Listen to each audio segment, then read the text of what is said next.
Hello everyone, good morning. কেমন আছো তোমরা সবাই? আশা করি তোমরা সবাই খুব ভালো আছো, আর আমি কিন্তু বেশ ভালোই আছি।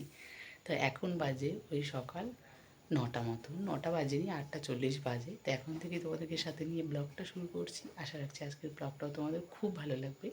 আর আজকে হচ্ছে যেন বৃহস্পতিবার। বৃহস্পতিবার মনে হচ্ছে আমাদের একটা অন্যতম একটা দিন, যে সকালবেলা একটু পুজোটা যদি কমপ্লিট করে নিতে পারি, মনে হয় সারাদিনের অনেকটা কাজ কমে গেছে।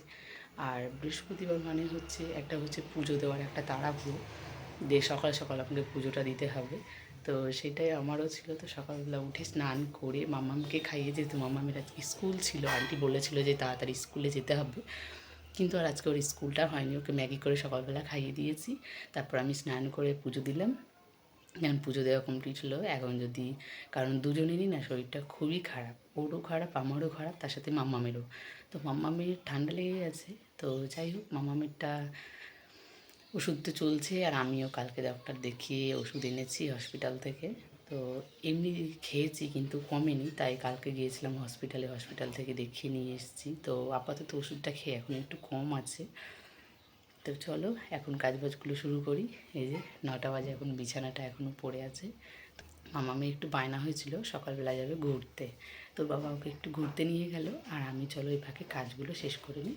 আর আমার পুজোও হয়ে গেছে, চলো তোমাদেরকে দেখায়। এই যে দেখো, আমার পুজোটাও হয়ে গেছে। এখানে ভেবেছিলাম যে আজকে কোনো ফল দিয়ে পুজো দেবো বৃহস্পতিবারে, কিন্তু সেটা আর হলো না। কারণ ওকে বললাম সকালবেলা, যেহেতু ওর শরীরটা খুবই খারাপ ছিল, সারা রাত ঘুমাতে পারেনি, তাই কিন্তু আর ফল আনা হলো না। তাই ভাবলাম যে একটু লাড্ডু দিয়ে দেবো, সেটাও আর যেতে পারলাম না। তো যাই হোক, আজকের মতো এই নকুলদানা দিয়ে পুজোটা দিয়ে দিলাম। আসবে। তো চলো রান্না বান্নাটা স্টার্ট করি। আজকে সাদা মাটা রান্না করব, ভেন্ডি আলু দিয়ে একটু ঝোল করব, খুব একটা ঝোল না, যাতে খেতে ভালো লাগে, একদম তেল মশলা পুরো ছাড়া, কারণ দুজনেরই পেটে ব্যথা। তো এখন রান্না বান্না করবো, আর মামামের জন্য একটু ডাল করবো আর আলু ভাজা করবো, তাতেই মামামের হয়ে যাবে, আর আমাদের জন্য ভেন্ডি আলুর তরকারি। প্রত্যেকটা দিনই তো আমরা কিছু না কিছু ভাবতেই থাকি যে কি রান্না করব। তো আজকে যেহেতু শরীরটা 2 দিন থেকেই ভালো নেই, আর আমার যদিও শরীরটা ভালো হয়ে গেছে, মানে পেটে ব্যথা ঠিক হয়ে গেছে, কিন্তু এখন আমার বরের না ঠিক হয়নি। তো ওর যেহেতু বলেছে, ডক্টর দেখিয়েছি, 3 দিন ওষুধ খেতে বলেছে, তারপর যদি না কমে তাহলে ইউএসজি করতে বলেছে। তো আজকে 3 দিন হয়ে গেছে, তো ব্যথাটা এখনও কমেনি। তো আজকে আর ইউএসজিটা করা হবে না, কালকে যাবে করতে। তাই বলতে পারো এখন রান্নাবান্নার কোনো চাপ নেই।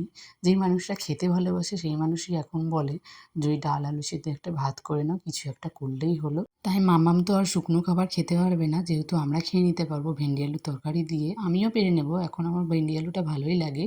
তবে মামামের জন্য একটু ডাল করবো, তার সাথে একটু আলু ভাজা করবো। আর কচুরলতিগুলো না অনেক দিন আছে ফ্রিজের মধ্যে। ওই যে যখন আমাদের বাড়িতে সবাই এসেছিলো তখন তো বেছে রেখে একদম ফ্রিজে ভালো করে রেখে দিয়েছিলাম। যদিও একটু একটু কেমন হতে শুরু করেছে, তাই ভাবলাম যে চলো আজকে রান্না করে নিই। যদিও আমি লতি খাই না, তো ওকেই আমি রান্না করে দেবো। ওর জন্য ওই দুবার খেয়ে ওর শেষ হয়ে গেছে, খুবই অল্প একটু হয়েছিল। আবার নিয়ে এসেছে, তো সেগুলো এখনও কাটা হয়নি। আর আমার এটা খুব বিরক্তি কাজ লাগে, যেহেতু খায় না না, এর জন্য আমার আরও বেশি পছন্দ হয় না। ওই কাটতে গেলে আমার খুব বিরক্তি লাগে। আর এখানে একটু আমি চা করে নিয়েছি। এবার ভাবছো যে 2 কাপে দুজনের জন্য চা না, যেহেতু তো পেটে ব্যথা, ও তো খাবে না। আর বাড়িতে একটা লেবার কাজ করছে, তো ওই লেবারের জন্য আর আমার জন্য দুজনের জন্য একটু লিকার চা করে নিলাম। তার সঙ্গে যে ওই ভাটির যে বেকারি বিস্কুটগুলো হয় সেগুলো নিয়ে এসেছিলো, তো একটা ডুবিয়ে খেয়ে নিলাম। তাহলে সকালে রান্নাবান্না করতে করতে না সকালের খাওয়াটা আমার স্কিপ হয়ে যায়। তাই ভাবলাম যে একটু চা যখন করেছি তাহলে আমি চা খেয়ে নিই। চা খাওয়া হয়ে গেছে, আর ওদিকে আমি ভাত আর ডালটা বসিয়ে এসেছি। আর আগের দিনে যে জামা কাপড়গুলো শুকায়নি বিকেলবেলা কেচে দিয়েছিলাম, তো সেগুলো আবার একটু ছাদে দিয়ে দিলাম। খুব একটা রোদ নেই, হালকা রোদ আছে, তবুও আগের দিনে ছাদে দিয়ে রেখেছিলাম না, সব ছাদে হালকা হালকা প্রচুর শুকিয়ে জামা গেছে। কাপড় দিয়ে আসলাম, আগের দিনেরগুলো, তারপরে এখন কেচে আবার দিয়ে আসলাম। তো জানি না শুকাবে কিনা, কারণ রোদ হচ্ছে আজকে একটুও নেই। আর এখন তো পুরো মেঘ উঠে গেছে, মনে হচ্ছে বৃষ্টি আসবে। আজকেরগুলো আর কিছু শুকাবে না, কালকেরগুলো শুকিয়ে গেছে, কারণ আমি যেগুলো সেগুলো ছাদে দিয়ে রেখেছিলাম, প্রচুর হাওয়া দিচ্ছিল, সব শুকিয়ে গেছে ছাদে। মানে আর আজকেরগুলো হয়তো আবার কালকে শুকাবে। তো এখন বিছানাপত্রগুলো তুলে নেব, এখন ওই 11টা বাজতে 10 মিনিট দেরি আছে। তো চলো বিছানাটাকে গুছিয়ে নিই। আর মামামের আজকে প্রাইভেটটাও ছুটি।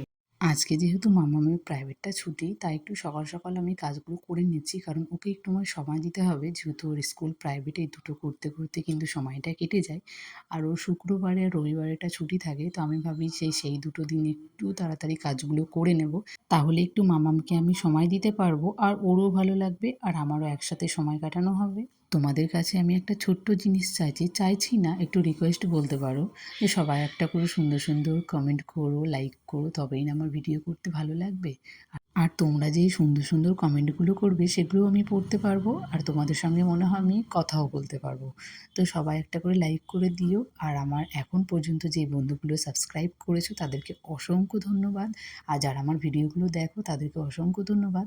আর সবাই একটু করে সাপোর্ট করো, আর নতুন নতুন বন্ধুগুলো সবাই একটু ঝটপট জয়েন হয়ে যেও। আজকের মতো ভিডিওটা আমি এখানেই শেষ করছি। ভিডিওটা ভালো লাগলে সবাই একটা করে লাইক করো, আবারও বলছি সবাই কমেন্ট করো, আর সবাই একটু চ্যানেলটিকে সাবস্ক্রাইব করে দিও। দেখা হবে নেক্সট ব্লগে, টাটা।